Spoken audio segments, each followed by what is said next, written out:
Hi guys, welcome back to How to Doctor. In today's video, I'm going to guide you on how to delete a conversation on Discord. Let's start this tutorial by opening the Discord app on your device. Now, the process that I will be showing you is the same whether you are using a mobile device or a computer. Now, if you're on the home page, simply look for the messages icon or the icon at the top left part of the screen. Now, simply navigate to the conversation that you want to delete, and then next, simply long press on that conversation and then select the close DM.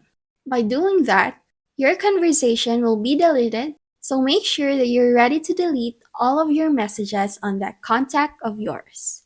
That's about it.